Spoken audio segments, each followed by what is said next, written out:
Okay, everybody is in, Anita.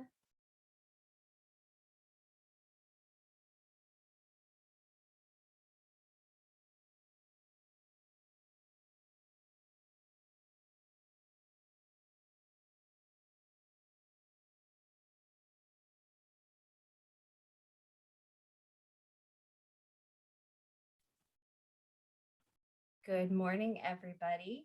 We are delighted to have you for our Nutrition for Growth side event.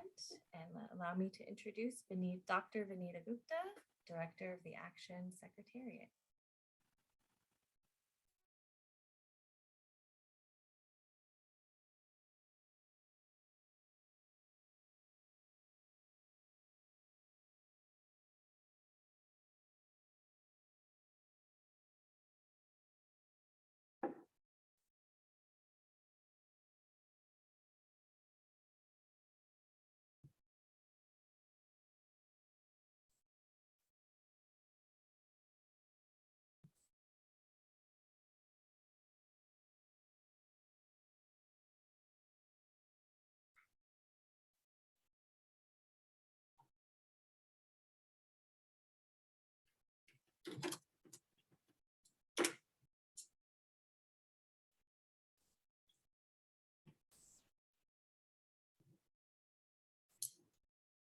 Hello and welcome to the Action Partnership's Nutrition for Growth side event, rights-based policies for tackling malnutrition and advancing UHC, universal health care.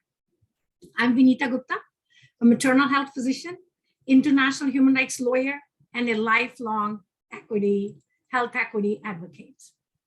I have the good fortune to be the director of the Action Secretariat, a global health advocacy partnership consisting of 15 locally based civil society organizations across 5 continents. They have advocated tirelessly for more resources, better policies, and accountability in global health. As we'll hear more today, malnutrition is a health equity and a human rights issue, and I'm honored to chair this event. This event is co-organized by Action Partners, Results UK, ASAPSU Cote d'Ivoire, Results US, and Results Canada. To learn more about the organization, please do look at your chat side. It's on the right side, and then you can see their websites. There, along the way, you'll see their Twitter handles. You'll see the Twitter handles of the partners, as well as panelists. We want you to engage, so please do engage through the chat, through the Twitter, through other social media that you use, you or your organizations use. But please do hold your questions for the breakout rooms later in the event. We will be live tweeting during this event. It's also live streamed through YouTube. The event's recording will be available at later dates to all the participants as well as others. We are providing simultaneously interpretation in English and French. Please do choose your language. It's at the bottom, there's a globe, and you can choose there for the option, language option. Which channel do you want to be hearing from? The format today is a mixed one. We'll have some presentation, we'll have a fireside chat, where I'll be asking questions from the panelists, and then we'll have breakout sessions. And after the breakout sessions, the leads will report back to the bigger group. So what's our objective today? Our objective today is engaging, educating, and strengthening our capacity to apply the principles of the rights-based approach to nutrition policy that need to be implemented at the national level, regional level, and the global level, following the pledges at the N4G summit. And I just want to take this moment to say thank you for the great work you're doing to support the global efforts to mobilize around the N4G summit and holding the commitment makers accountable in the future. So let me introduce the fantastic panel of experts and advocates we have. And please also see the links in the chat for the detailed bios, LinkedIn of and their Twitter handles and the organizational Twitter handles. First of all, Lisa Wena, Program Associate for Health Governance, Kellen, in Kenya. She's currently engaged in advocacy for an improved legal environment for the promotion of healthy diets through nutrition labeling and restrictions on marketing to children. Anne Whitman, Vice President of Operations at Nutrition International, works with her staff to direct a global portfolio of programs in Asia and Africa aimed at securing lifelong sustainable improvements in health and nutrition for women, adolescent girls, and their families. Lina Maher, Technical Officer in the Department of Nutrition and Food Safety at WHO, and was WHO's focal point for UN Food Systems Summit, and is interested in governance, sustainability, food systems, biodiversity, and climate change linked to nutrition. So important. Honorable Lina Maher is a member of parliament for the village of Dene, and I hope I pronounced the village name.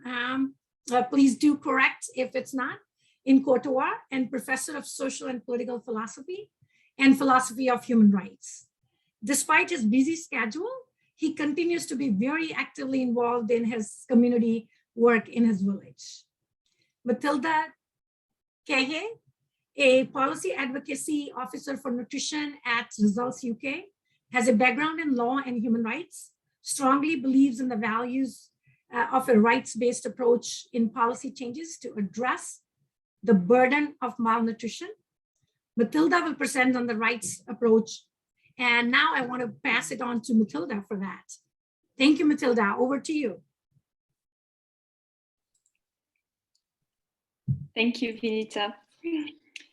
I think my slides are going to appear on the screen. Thank you very much, Sabrina. So, hi everyone. So now we'll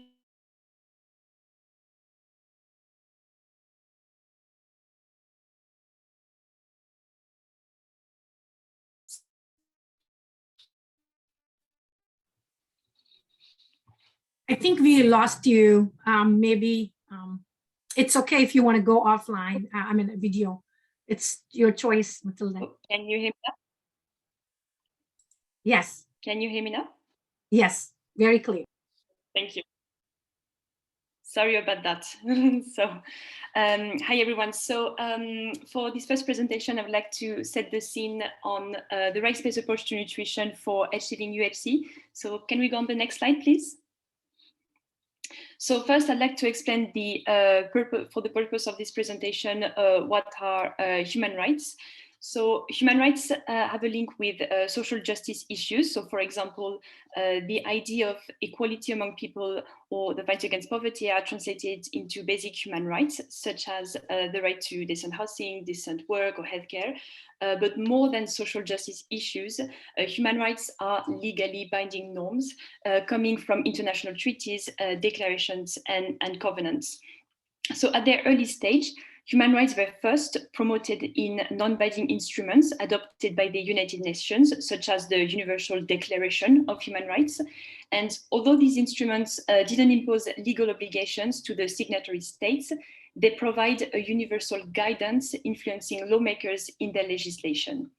And the transition of human rights from universal declarations to international laws in the forms, for example, of treaties, conventions, and covenants contributed to their consolidation by imposing legal obligation to states. And their responsibilities now lie in their obligations to respect, protect, and fulfill human rights. So it means that once governments signed these international treaties, they have made themselves accountable to the obligation to promote human rights recognition at a national level and to enact laws aiming at their protection and achievement. So we say that human rights are universal, inalienable, and interdependent and indivisible. And it means that they are inherent to all human beings. They are all equally important, and one set of rights cannot be enjoyed fully without the other. Next slide, please. So the international law divides human rights into two categories. economic, social, and cultural rights on one side, and civil political rights on the other. So some international treaties protect the rights of specific groups, such as children, women, and persons with disabilities. So for example, you can see like a couple of legal instruments that I've put in these slides. The Convention on the Rights of the Child, for example, is a legally binding international treaty. Next slide, please.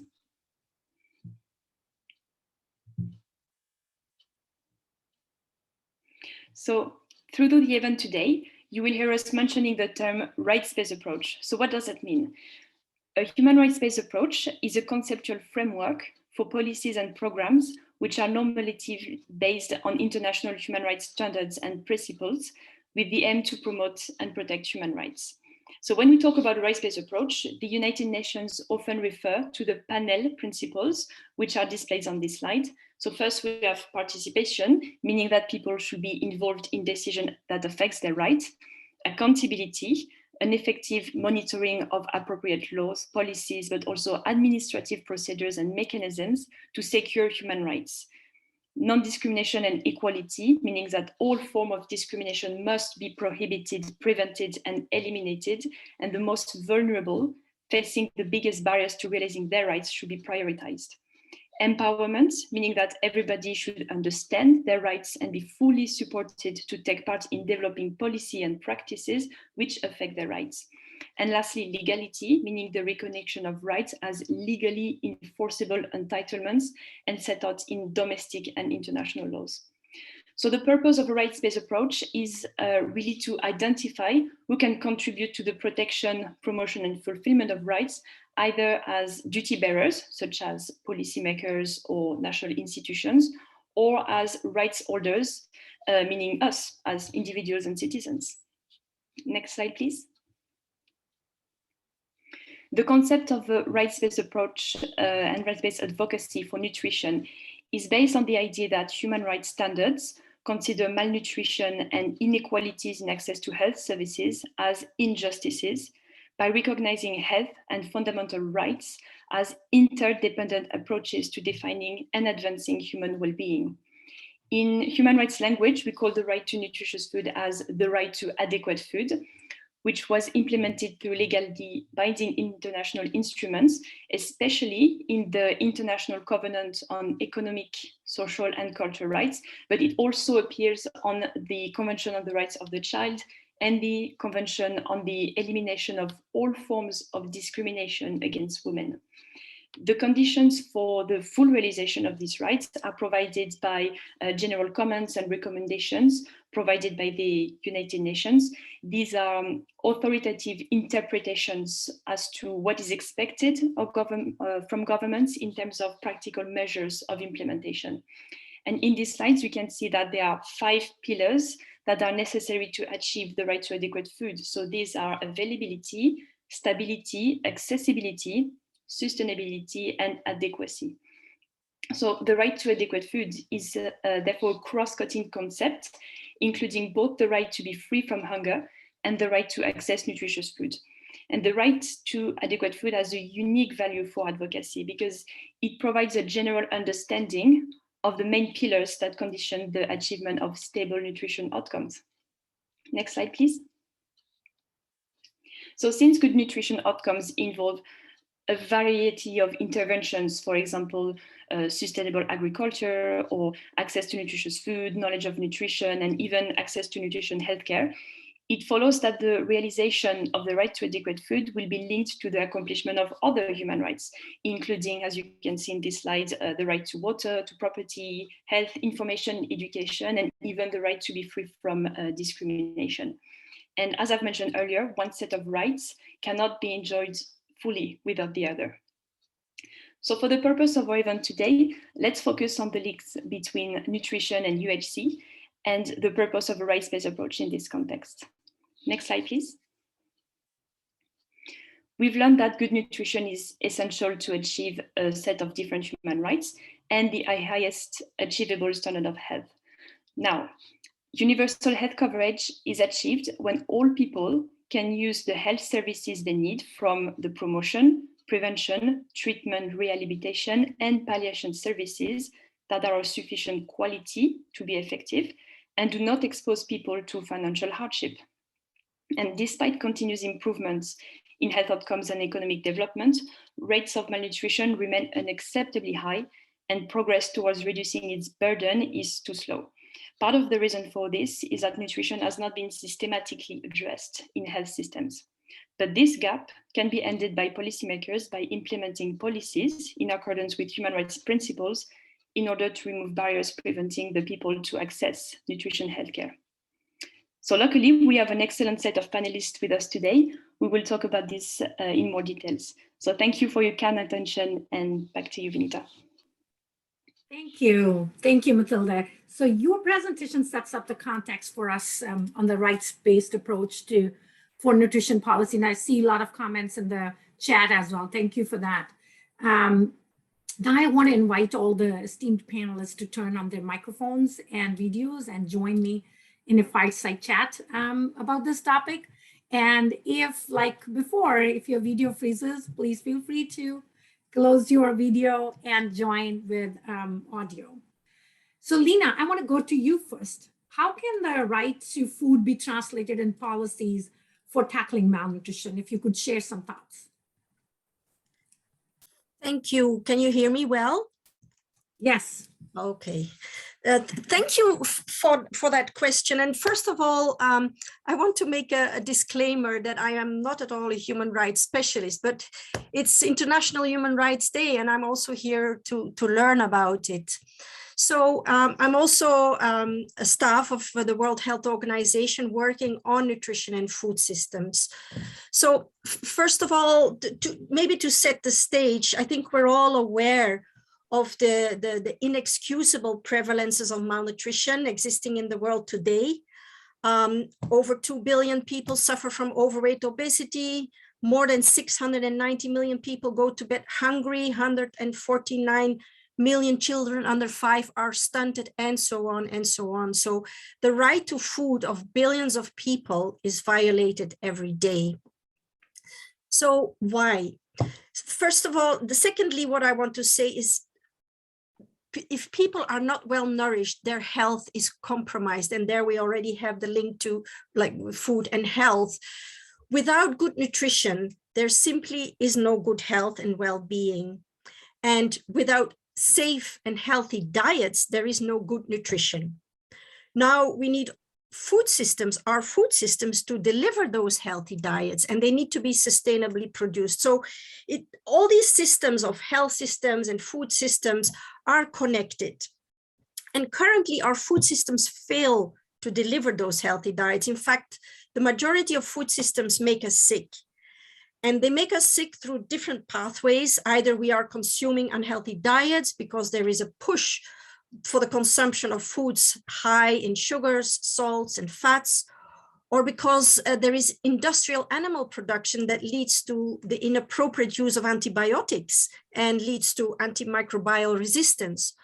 Or food systems lead to chemical contamination and pollution of our soil, our air, our water, and the degradation of the environment, increasing the risk of wild animals getting dangerously closer to humans. And think about this when we think about COVID-19. Food systems also fail to protect the livelihoods of subsistence farmers and food workers. And this also, again, became clear with the current pandemic, and it leads to food and nutrition security. So just again, to highlight that the right to health, the right to safe water, the right to a healthy environment is violated. And the latter, actually, just to mention that last October, the Human Rights Commission adopted this resolution on the right of people to a healthy environment. Now I want to leave you with 4 recommendations on how the right to food, or more in general, a human rights-based approach can tackle malnutrition.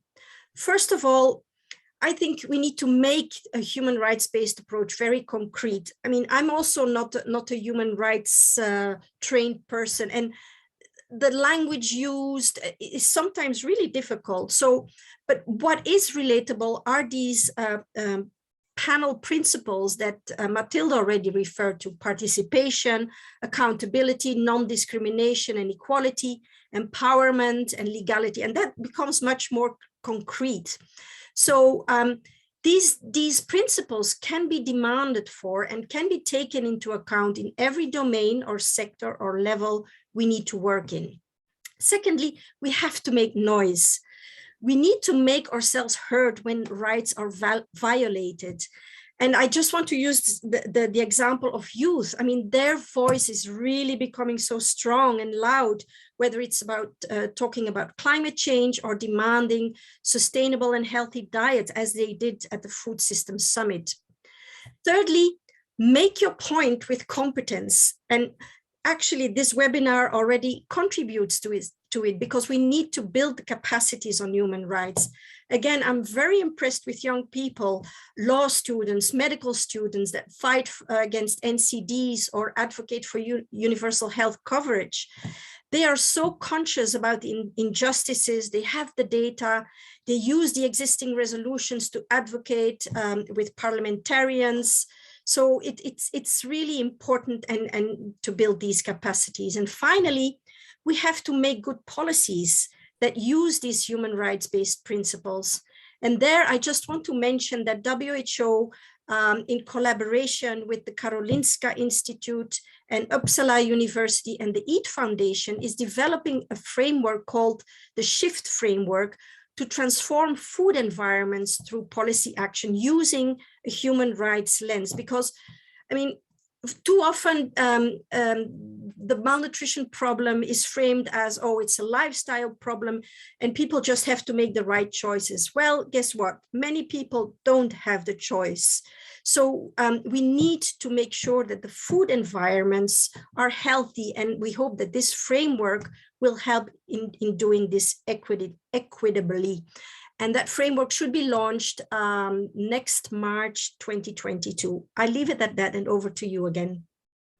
Thank you, Lina. And like you said, that in the face of malnutrition, there's no health and well-being. And I can speak from my experience as 10 years doing the maternal and child health care in the poorest of the poorest areas in urban slums. The child is brought to you who is like so severely malnourished. For sickness, you cannot cure that with giving a tablet or a medicine or a syrup and say, go home and that's going to take care of it. Thank you for sharing this. I also want to quickly follow up very briefly. You are co-chair of a Food Systems Summit Action Area on universal food access. Can you tell a little bit more on that concept, although you touched on many things, if briefly you can expand on it a little bit more, Lina? Thank you for that question. I hope I'm unmuted again, that you can hear me. Yeah, it's great that I can use this webinar to briefly talk about universal food access. With a couple of engaged people that I hope are also listening in, we try to plant seeds about universal food access based on the concept that food is not a commodity, but a human right. And we were very happy that the UN Secretary General, in his opening remarks for the Food Systems Summit, really said that. He said, food is not a commodity, it's a human right. So what do we mean by that? The universal food access disrupts the common view on food being just a commodity. So food is a basic human need, like water, like air, that should not be a privilege of those who have money to pay for it. So food should be seen in a more diverse and inclusive way, in three ways actually: as a human right that we're talking about, that should be protected, fulfilled, and respected, but also as a common good that should be provided through community collective actions and customary food systems. And typically indigenous food systems do respect that as a food as a common good and share it with their community members. And thirdly, as a public good that should be regulated by the state on behalf of the citizens and provided by the state to the needy, leaving no one behind. I'm thinking of school meals, providing school meals, or social protection programs, because still 3 billion people cannot afford a healthy diet.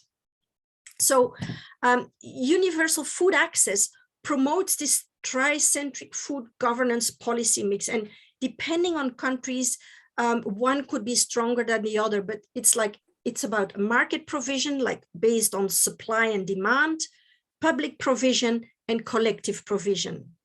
So universal food access is inspired also by the universal health coverage and the education for all schemes, which are also being promoted and realized in quite a number of countries. And our dream or our vision is to maybe ultimately have this kind of triple compact, combining universal food access, universal health coverage, and education for all in a universal vital needs compact. So we try to promote this idea.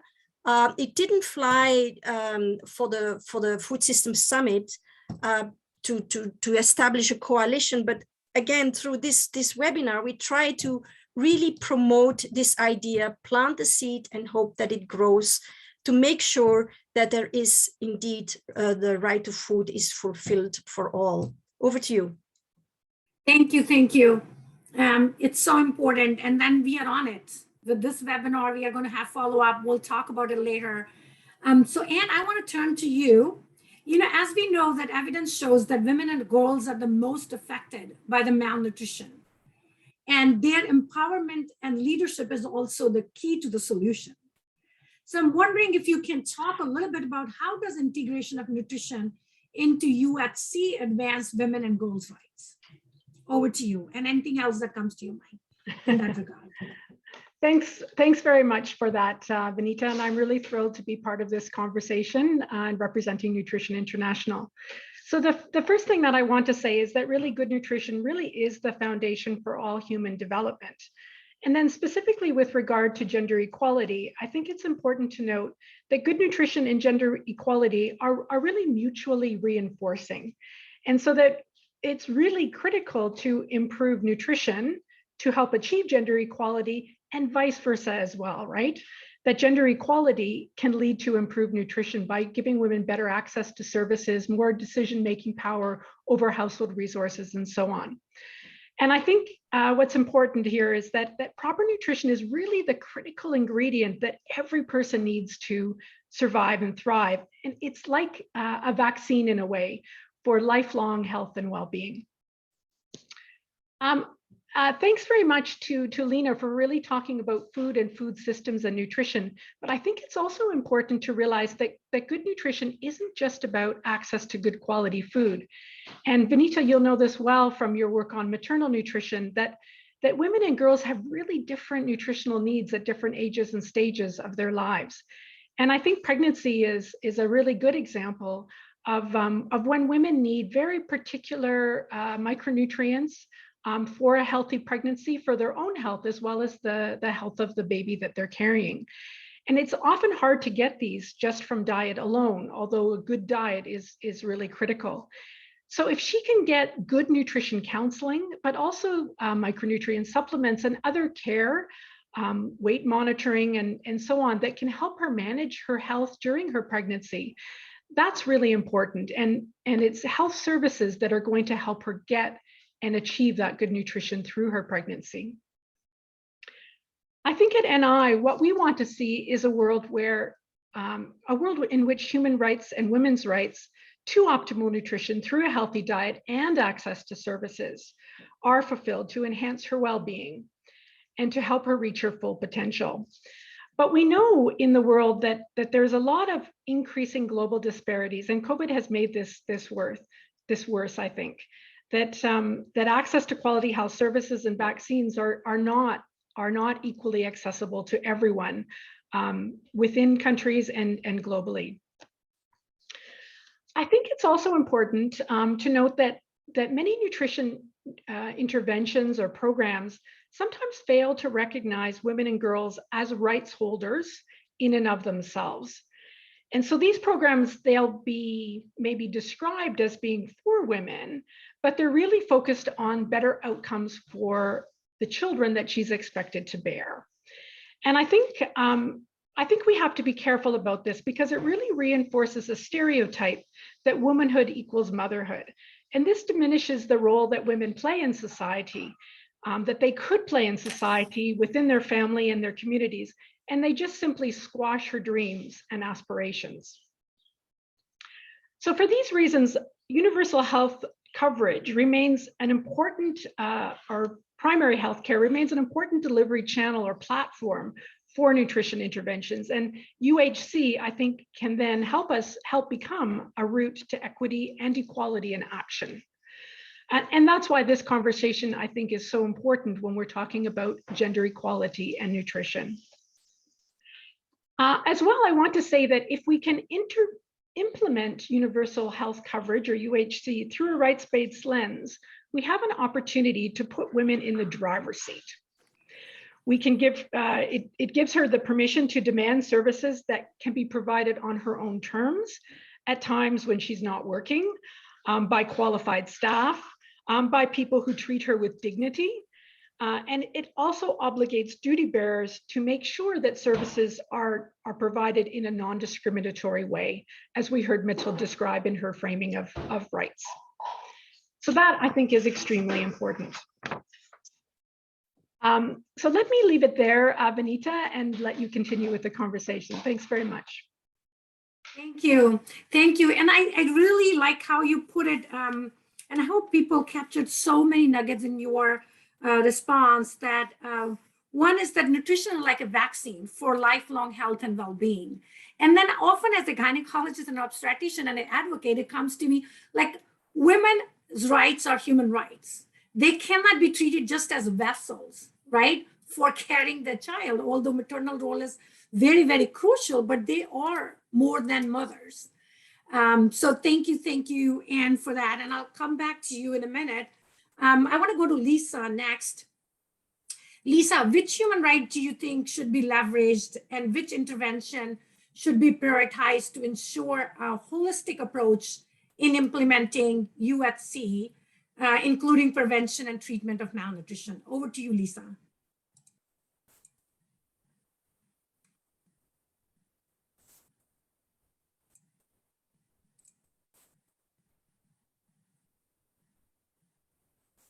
Lisa, I can't hear you. I think you're on mute.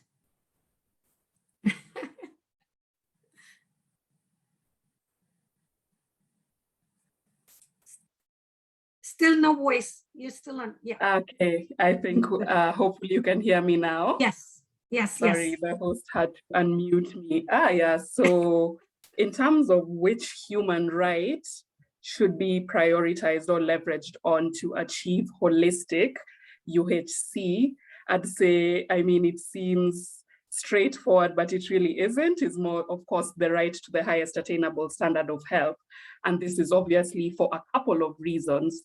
So first, having that recognition of the right to health as the driver of UHC allows the design of UHC to actually think of the what, or rather the essential elements of health and how, or the essential elements of the right to health and how those can be captured within any design and implementation of UHC. So thinking of availability of services, whatever these services are, accessibility being physical accessibility, economic accessibility, which is that, affordability, which is one of the main reasons that we advocate for UHC. Having acceptability, I think touching on some of the things that Anne has said around non-discrimination. So are the services being provided in a way that is dignified? And for, as Anne said in the example of a woman, are you being treated as a vessel? Or are you being treated as a human being that is accessing a service? Are they quality services? So that's one of the, another reason, aside from understanding the essential elements, is now the recognition of the underlying determinants of the right to health. So this is, as both, in fact, as Matilda, Lina, and Anne have pointed out, rights do not operate in isolation, and things like food and health are mutually reinforcing. And so this is understood at the global level that there are determinants that, without, let's say, adequate food, without safe food, without sanitation, without safe drinking water, without health information and education, reaching the highest attainable standard of health becomes quite hard. Like all these things operate towards, boosting an individual towards reaching or realizing that right. And even if you think in the instance, practically speaking, in the instance where a country, as many countries do not constitutionally or legally recognize the right to food, then leveraging on the right to health and thus leveraging on adequate nutrition as an underlying determinant for to advocate for integration of prevention and treatment of malnutrition in the health system. I think the third reason that the right to health should be the driver of UHC is that there are already recognized pathways towards having a strong health system and therefore comprehensive and holistic universal health coverage. So approaching, and now even to be specific on prevention and treatment of malnutrition, if you think through it in terms of the 6 pillars of the health, of strengthening health systems, or the 6 pillars of strong health systems, it can clarify the pathways to use and how nutrition and nutrition-related actions can be integrated. So if you think of the 6, like governance and leadership, that's already a basis for ensuring that UHC plans and policies integrate nutrition and are actually aligned with any national, regional, global, multi-sectoral nutrition plans. It also includes now integrating nutrition-related actions in health services as part of the national health system. If you think about the health workforce, we're thinking about training on integrated delivery of nutrition interventions, and training, of course, again, alluding to what Anne said, training of thinking about nutrition and prevention and treatment of malnutrition beyond early childhood nutrition, antenatal care, and pre-antenatal and postnatal care. So having a more comprehensive view of what nutrition interventions would look like throughout the life cycle of a human being.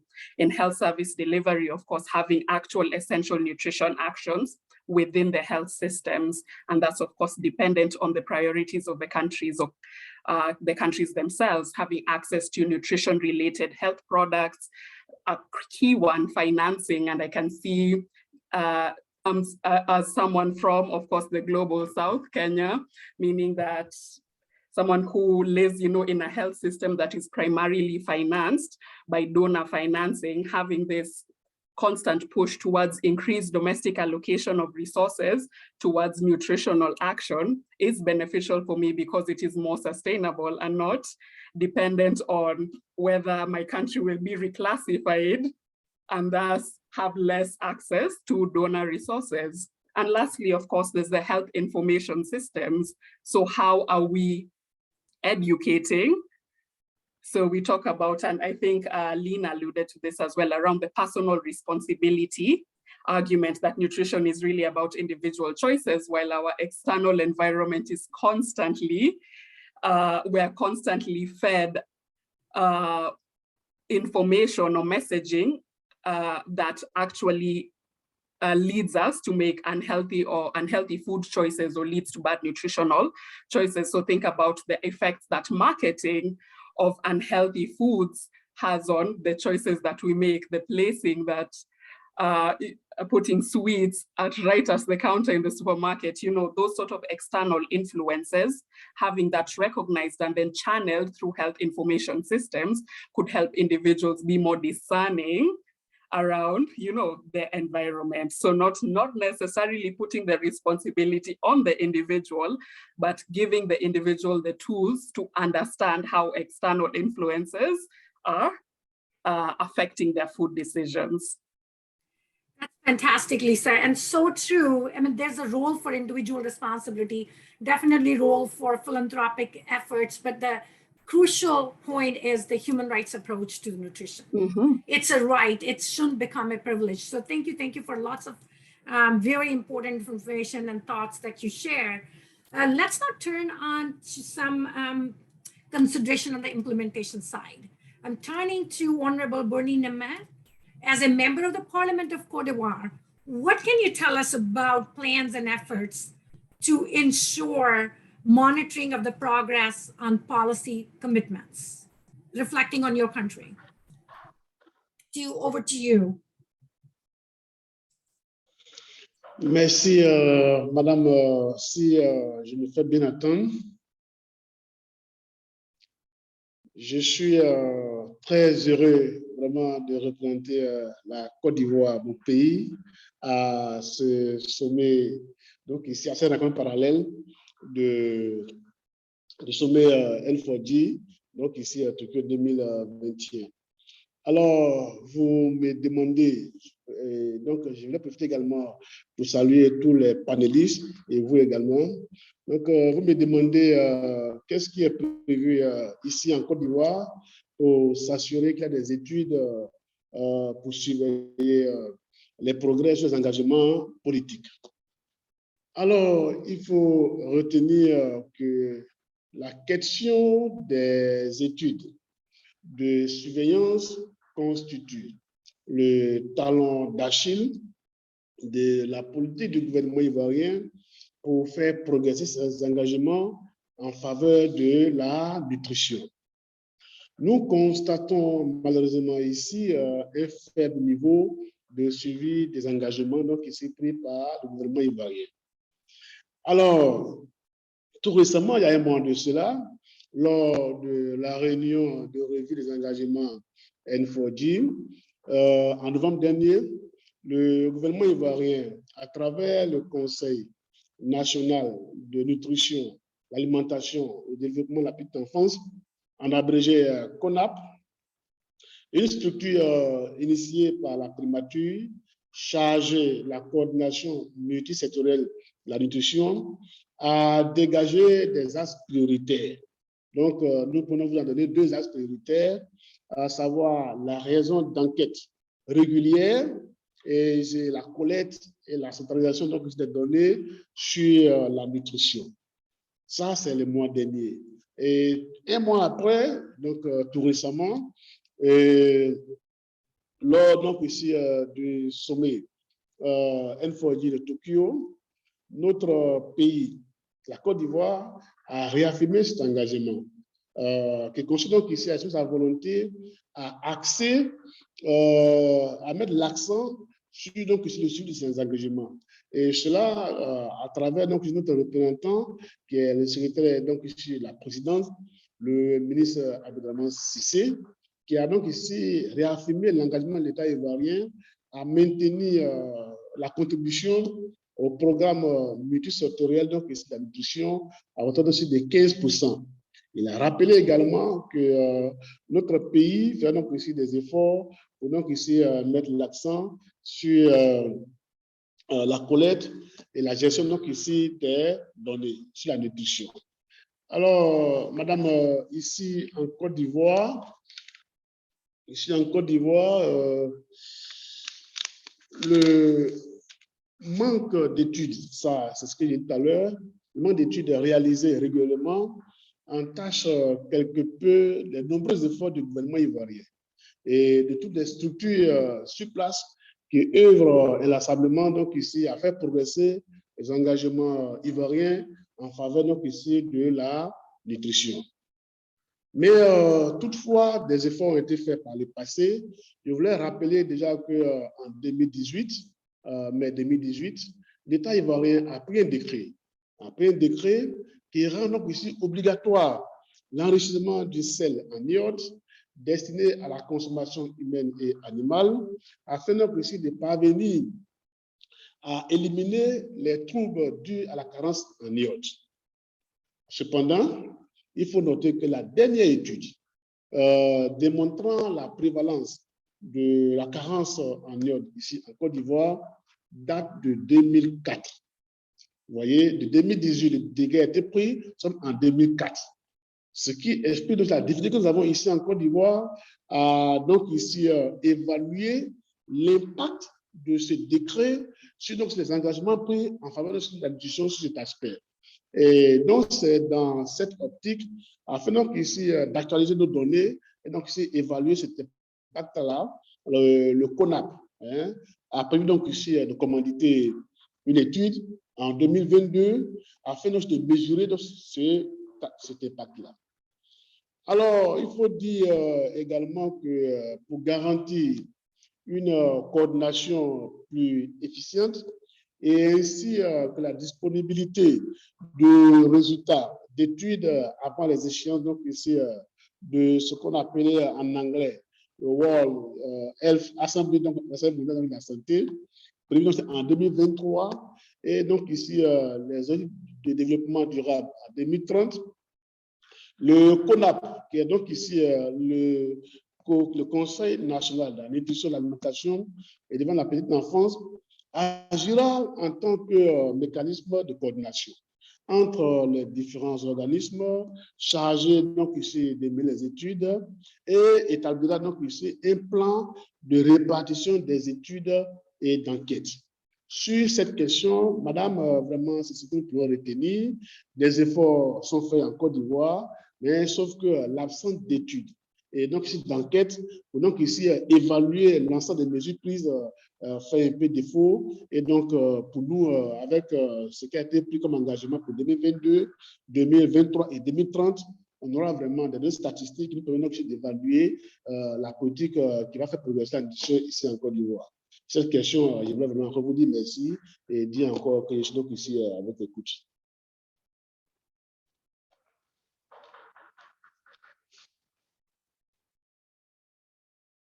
Thank you so much. And we apologize for the little bit of confusion between the transition. That's, you know, we roll with it. That's a Zoom meeting for us.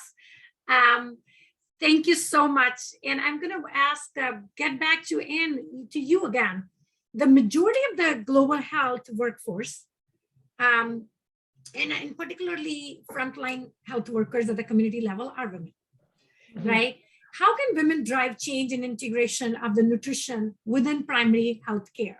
It's just expanding on, you already talked a bit about it. So just expanding on it, how can women drive change in integration of nutrition within primary health care as frontline health workers or otherwise, whichever way? Thanks very much for that, Vanita. The first thing that I want to say is that achieving universal health coverage by definition demands that we reach every household in every far-flung community. And I think really frontline health workers are the face of this care. And as you just mentioned, these are mostly women in all places in the world, I think. The other thing that I want to start off by saying is that the pandemic, COVID-19, has really highlighted how important these community health workers are as the face of primary health care. You know, we saw, especially in the early days of the pandemic, when facilities closed and travel ceased, when it was impossible to get on a bus or find a taxi or move from one place to another, really for many women, the only source of health care was their local community health worker or a local nurse. And in some countries, even without COVID, travel is really restricted because of different gender norms in that country. So in Pakistan, where women really, in some parts of the country, can't move around so well, we know that lady health workers are instrumental in delivering care directly to women in their homes. This is super important to ensure that women get the care that they need when they need it. Nutrition can't wait. It can't wait for somebody's pregnancy to be over just because of a pandemic. And we really need to ensure that women get these services at the right time and in a place that they can access. And as I said, community health workers are really the face of this. But to do this job well, you know, we need to ensure these health workers have the right training, they have the right skills, and that when we provide them with these skills and training, that in turn boosts their confidence and their ability to do their job well. So the other thing that I want to say about health workers is that the women who do these jobs, these frontline jobs, they really largely do it because of that they believe in it, that they want to care for their community members, for their neighbors, and that most of them are really unpaid or poorly paid.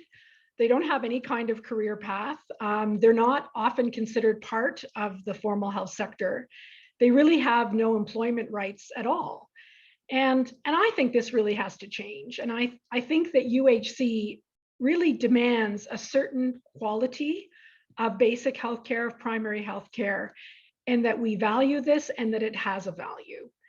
And that means that we should really pay those who deliver it. And we should ensure that they have a basic set of benefits, that they're trained properly, that they are a formal part of that important workforce. So in 2020, last year, despite the challenges of COVID, NI supported training on maternal nutrition for almost 50,000 frontline healthcare workers, and over 70% of those that we trained were women. But we also supported a lot of training for health facility managers. And when I look at the sex disaggregated data and the reports that I get from my country teams, these are mostly men. And that's something else I think that has to change, that we need a lot more women in leadership roles to help create the changes that we want to see in terms of the way services are provided.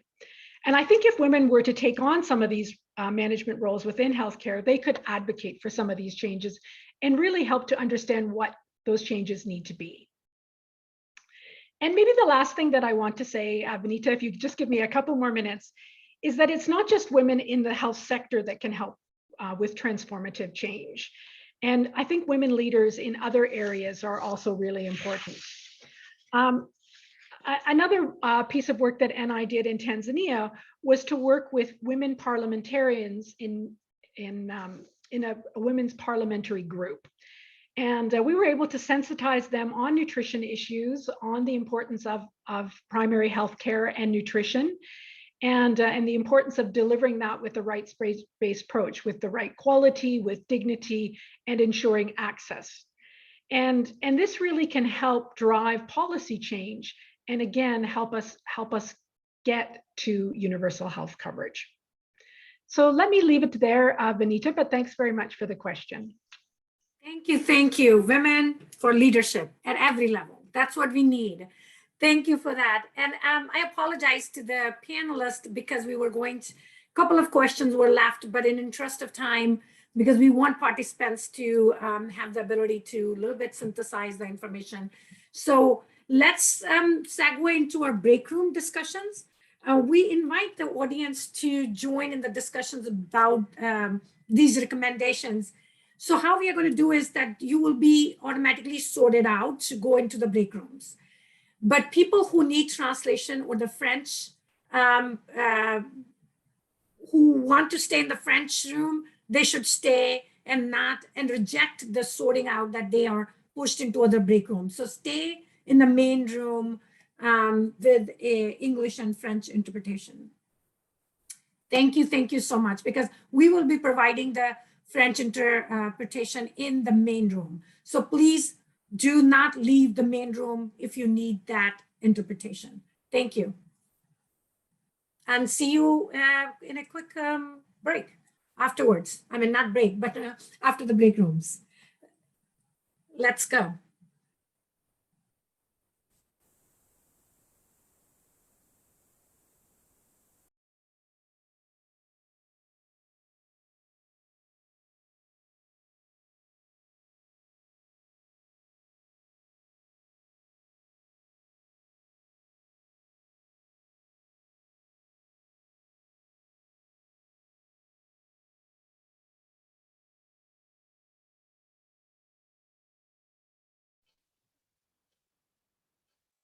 Okay, hi everyone. So I think we're going to get started with the breakout room in there. So we are now going to have a conversation on rights-based policy recommendations to tackle malnutrition and on integrated nutrition in UHC. So I'm going to put a link in the chat to Jamboard, so you will find that the two questions that we're going to answer.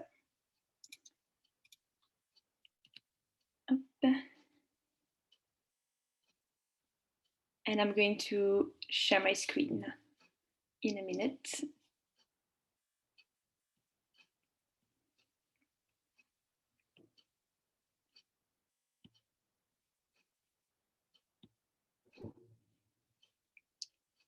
Can someone please confirm that you're seeing my screen?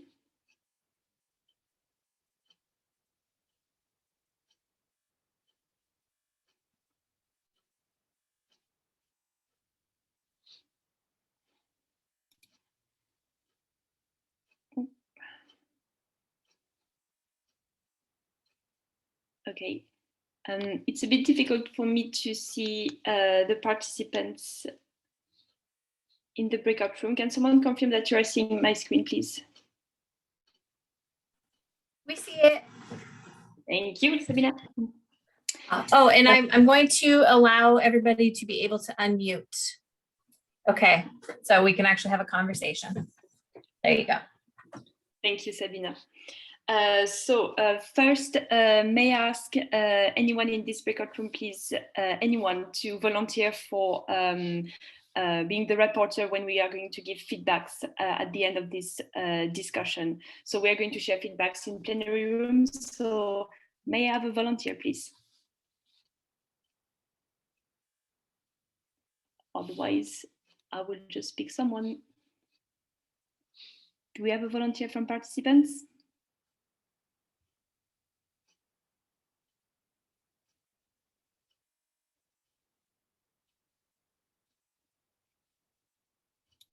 No? Okay, so I'm gonna pick someone. Annie Castillo, sorry to put you on the spot. Would you be able to be our rapporteur for this breakout room session, please?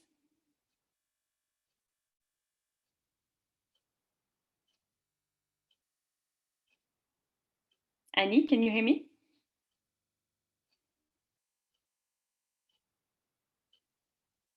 No? Okay. Okay, so moving on to the conversation. So we're going to answer the two questions that you can see on the screen. So the first one is, what policy recommendations would you make to ensure progress on the N4G commitments that is, I'm going to show on the next page, and which human rights should be involved? The next question is, how would you integrate a human rights-based approach in your advocacy, and who needs to be involved? So to answer the first questions, so please go on the second page of the Jamboard. So you can see there a commitment that has been made this week from Brazil. Brazil committed to implement healthier nutrition environment for adolescents and include nutrition in primary healthcare.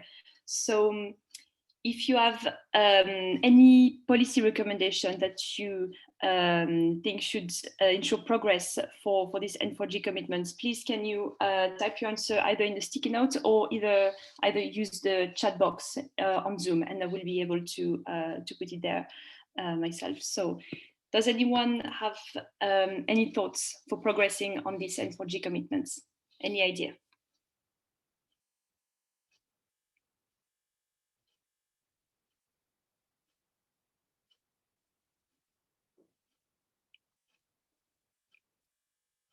Oh, I can't see the chat box.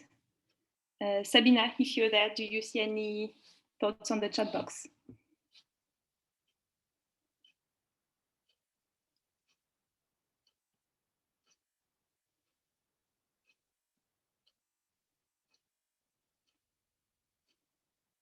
Sabrina is not here. So for example, I see someone is in between. I'm not on the chat box. I can, unfortunately, I can't type into the chat box. But I think in terms of policy recommendations, I'm from Africa and I work with a lot of African countries. They have policies exist. It's how to ensure that those policies are acted upon. That seems for me the major problem, that there are policies on paper. How do we move from paper to action? Thank you. Yeah, that's a very good point for progressing on this commitment. Thank you very much for sharing. Does anyone want to follow up on that? Or do you have another idea for making progress on Brazil's commitments?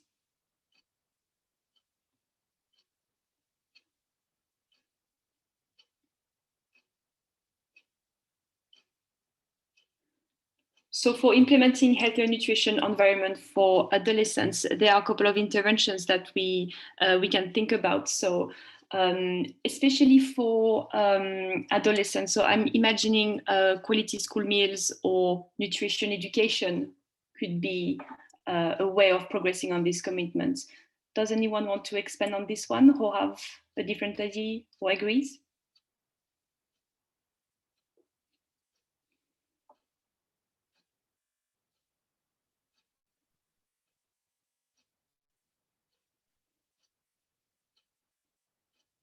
To your previous point, there are 2 comments in the chat. Iron tablet supplementations to adolescent girls in National Health Program. The second one is, I think it depends about the places and society, local. For example, nowadays the influence have lots of impact on the young people. Thank you for sharing.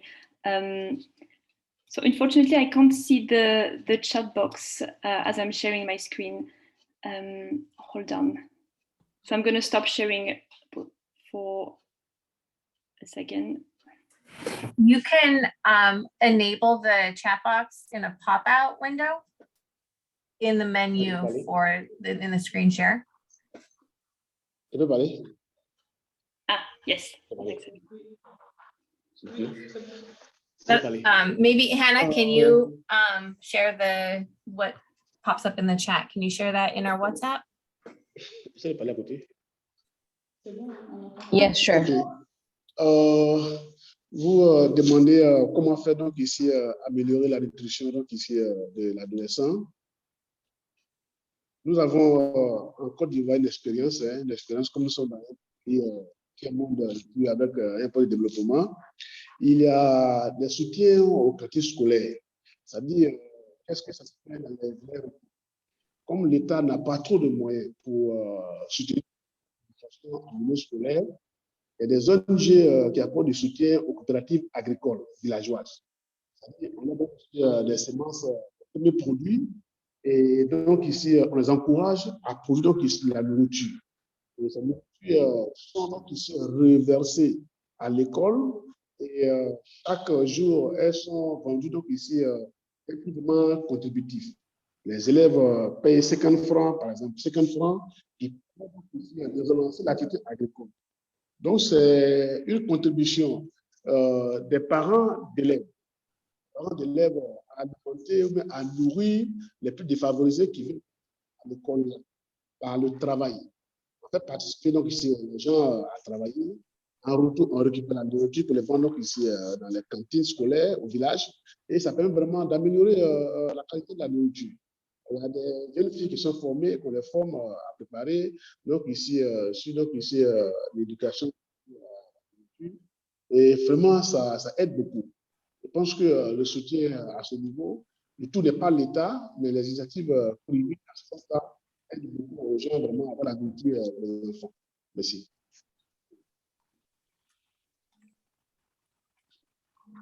Merci beaucoup. Thank you for this remark. Does anyone have a follow-up remark if you have been able to understand this via the interpreter?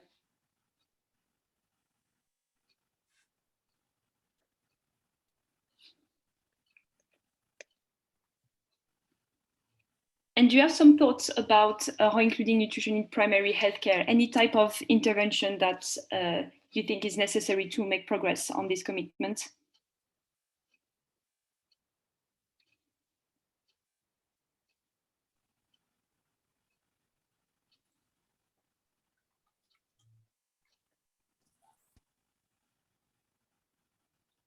I'm thinking about, for example, any type of interventions for preventing against anemia for the adolescent girls. Does anyone want to expand on that or have a different idea?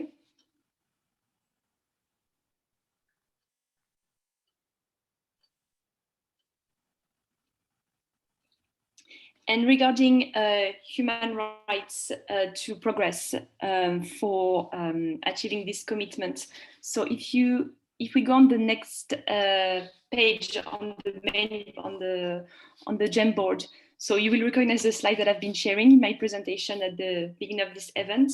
between all of these rights, and of course this is not an exhaustive list, the right to adequate food is not mentioned in this paper, but is there any particular right that you think we should make progress on for achieving Brazil commitments?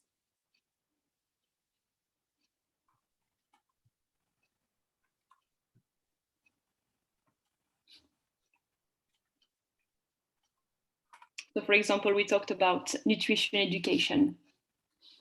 Which one do you think is important to progress on to achieve this one? Thank you for the translation.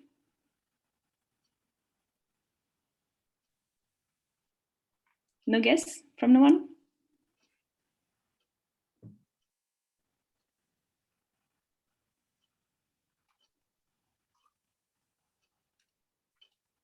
So how about the right to education? How important do you think the right to education is for progressing on having a healthy environment, nutrition environments for adolescents?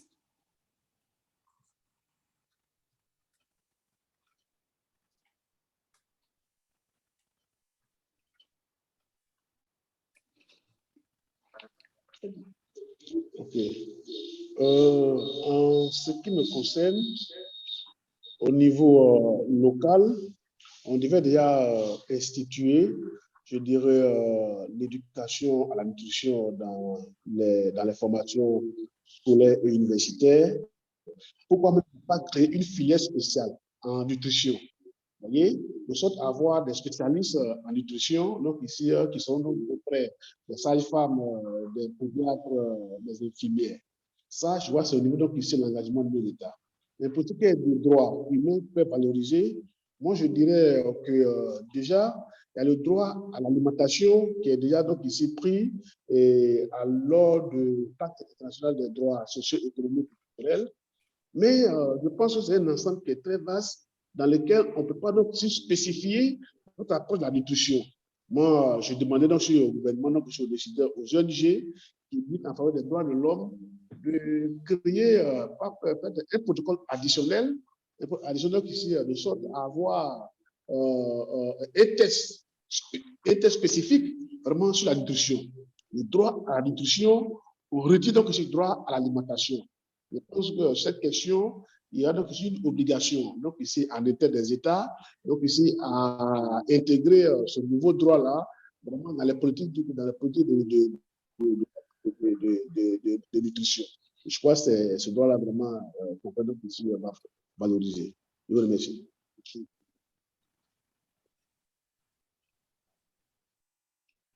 Oui, merci. Je suis parfaitement d'accord avec les remarques que vous avez faites. I really agree with the remarks you've just made. Thank you very much for sharing.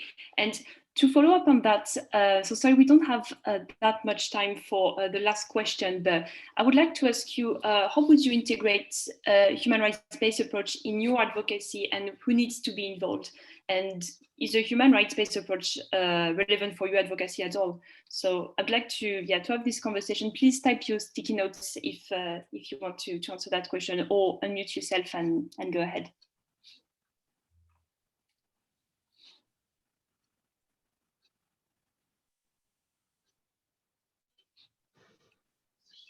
I actually, and thank you for that question. I think one of your colleagues earlier talked about involving the young people themselves. When we are talking adolescents, I think the sexual and reproductive health group are making a lot of progress by just involving the adolescents themselves to voice what their needs in terms of nutrition and nutrition policies and what that should look like in their definition to push for that policy.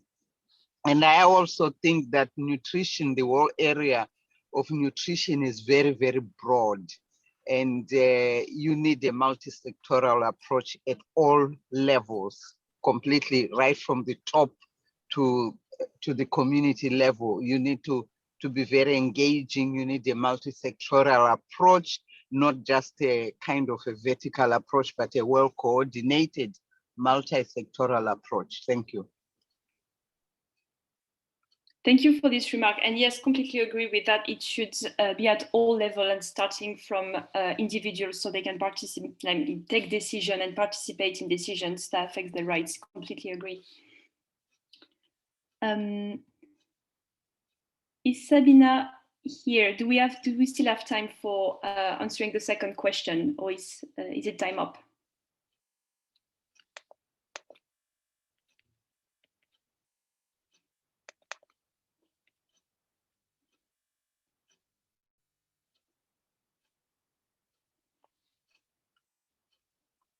No, okay.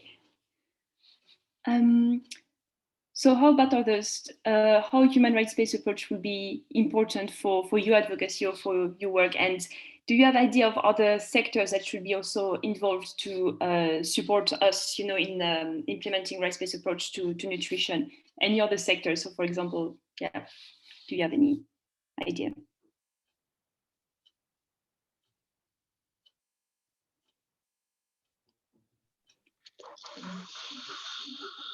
Alors, chez nous, en Côte d'Ivoire, et comme nous le constatons, la question donc, ici, la malnutrition concerne la couche sociale, je dirais, en milieu rural, la majorité. Alors, c'est un milieu où beaucoup pensent que la question des droits humains, c'est une question qui relève du prestige, que c'est une affaire de ceux qui sont riches, c'est une affaire de ceux qui sont en ville et qu'ils n'en ont rien à foutre. Donc, je pense qu'il faut vraiment donc, ici intégrer ou bien inclure ces personnes-là qui sont elles-mêmes victimes de la malnutrition, mais qui ne se rendent pas compte que c'est un droit pour eux de bien se nourrir. Parce que pour eux, cette question des droits humains, c'est une affaire donc ici de l'Occident, l'affaire des Blancs, et que vraiment les expliquants, vraiment, ils ne trouvent pas là vraiment un sens vraiment à écouter. Alors que, en leur expliquant le bien fondé, ils ont droit à être bien nourris et vraiment de façon progressive. Et même là, ils prennent en compte les conseils pratiques de ce que leur donneront. Et également, ils sont les populations qui sont donc ici victimes de la malnutrition, pour la plupart sont très récalcitrantes donc ici au conseil des sages-femmes pédiatres. Parce que je vous donne l'exemple, on leur dit l'allaitement c'est 6 mois, et je crois il y a 2 mois déjà, et puis on avait la nourriture normale aux enfants. Et donc ici, vraiment, c'est un problème sérieux. Donc, nous qui avons vraiment une population rurale en majorité pauvre, démunie, qui n'a pas donc ce qu'il faut, je pense que c'est cette population-là qu'il faut intégrer à travers nos canaux traditionnels de communication, l'église, la communauté villageoise, les impliquer pour faire de ça vraiment un droit fondamental, un droit vraiment à promouvoir. Je vous remercie. Sorry. Go ahead, Sabrina. And I think the other sector that we need to when we are talking about nutrition is the private sector. The private sector for profits, the people that advertise Coca-Cola in a very nice way, or foods that really don't contribute that much to good nutrition. I think we need to bring them into the table. We need to bring them as partners in advocacy, also advocate to them. Yes, this is very important also, like to make sure that the private sector is also involved to answering those challenges and respecting human rights of everybody for having the right to good nutritious food. Really agree. Sabrina, did you want to jump in? I see you have your hand raised.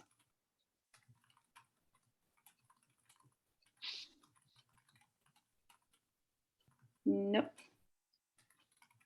Okay, and thanks for the remarks previously said. So for those who didn't have French interpretation, sorry about this.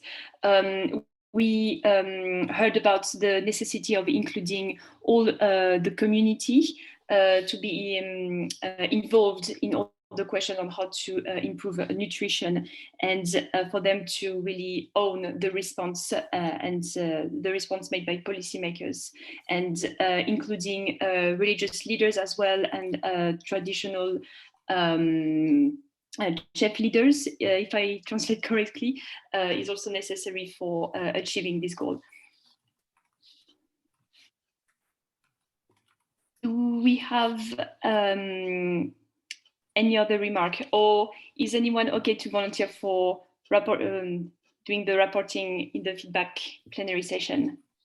I can do it myself if we don't have a volunteer, no worries, but does anyone want to volunteer?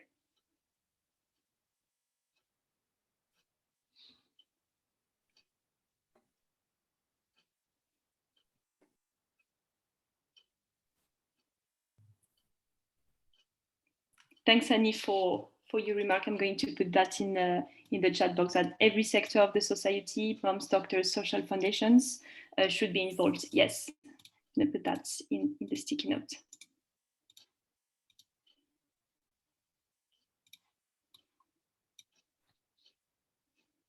Okay, I'm going to close the breakout rooms, just a 10-second warning. Okay, thank you, Sabrina. And thanks everybody for your thoughts on these two questions. So we have a lot to feedback on, and thank you for taking part of this in this conversation.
We'll give a minute to get people back into the main room.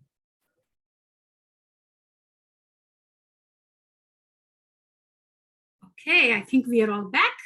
Welcome back from the break rooms. In our break room, we had great discussion, and I hope other break rooms had great discussion as well. So here's what we're going to use a few minutes left. We are going to take a group photo. If we were in person, we would hug each other, stand in a row. I remember those days, finding steps to stagger so everybody could be squished into the picture. But what we are going to do today is just, if you're comfortable, switch on your video so we can take a really good picture.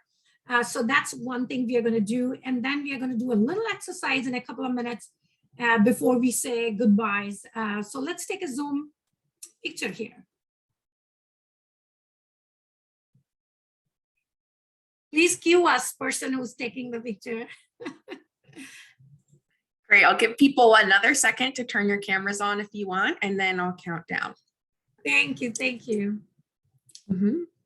All right, 3, 2, 1, and keep your smiles.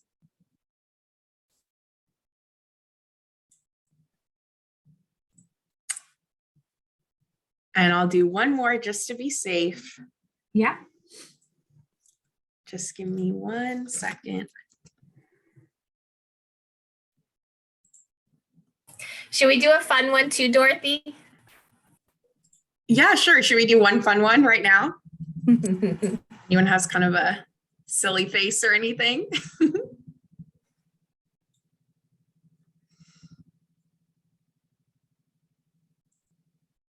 Great, we've got it. Thanks, everyone. Awesome. Thank you everyone for indulging us. in that. So what we're going to do is put the Jamboard. We had hoped that we will bring the presenters to share key points, but we want to finish in time or a few minutes early. So we're going to link the Jamboards in the chat, and we will also share with the participant later on with the email so that people can see what discussions happened in the Jamboard. And, you know, we should keep this conversation going through the Twitter. You have all the panelists' Twitters.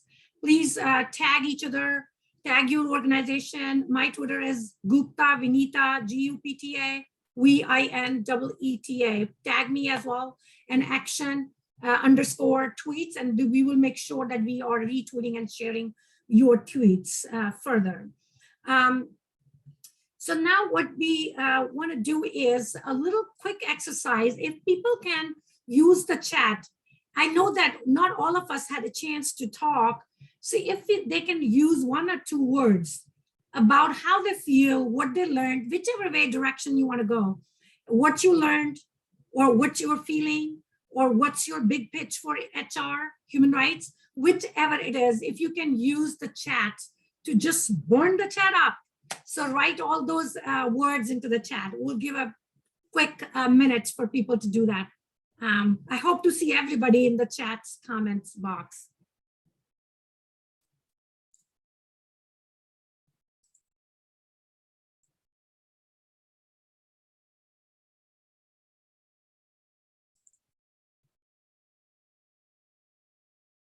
Is the chat burning up? Yeah. I see Lina stole from Pat, from aspiration to obligation. Awesome. We want to hear from everybody, please. I know we are still 30 people in the room, so please do. Lisa, please tag Lisa and Kellen Kenya in your Twitter as well. I stole aspiration to obligation from Dominic Mascore, the head of Concern Worldwide, yesterday at Nutrition for Growth. Awesome.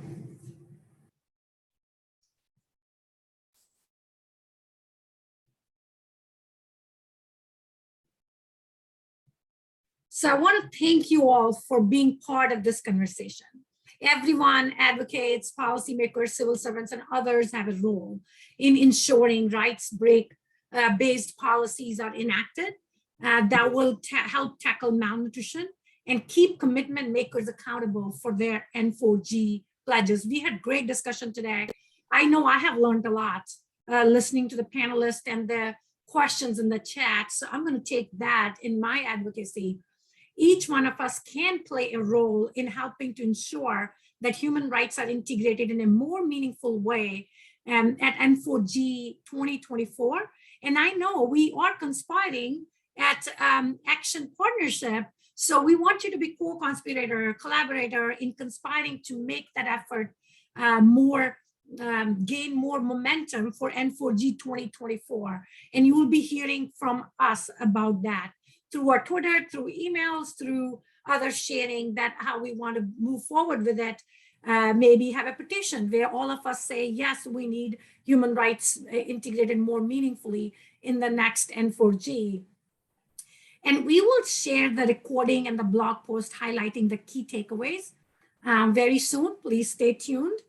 Please share your thoughts, as mentioned before, via social media, blog post, and take a moment. We encourage all of you to please take a moment and fill this sentence through any way means you communicate with the larger community. Nutrition is a human rights because, and then you put your own thoughts there, why it is. Again, nutrition is a human rights because, and please do share through Twitter, tag us so we can harness all the ideas that you share and also amplify your message. You'll also see it link, digital toolkit, linked there with images that can be shared on the Twitter or other platforms.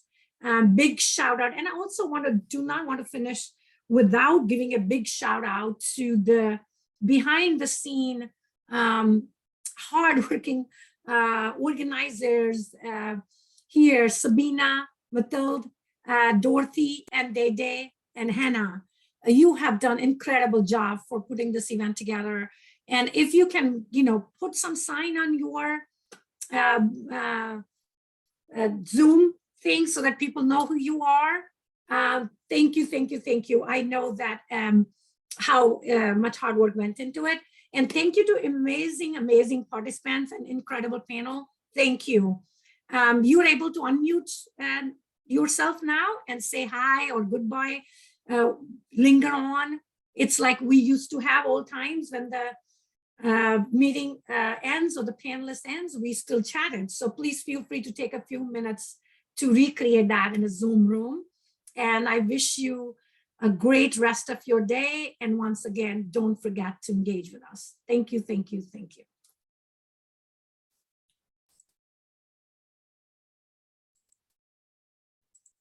Thank you, everybody, so much. Thanks a lot, Benita. Thank you all. Thanks, everyone, and happy Human Rights Day.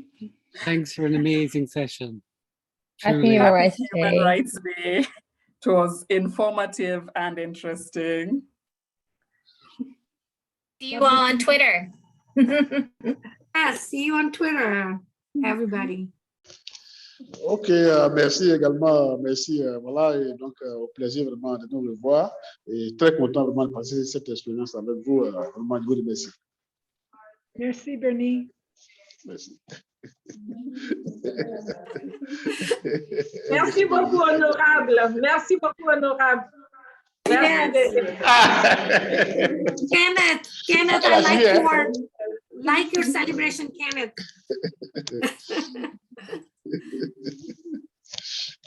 Ok, merci. And thank you to our interpreters also. Yes. Thank you, Sabrina. Thank you for making that possible. Well done for a great session. Well done. Thank you.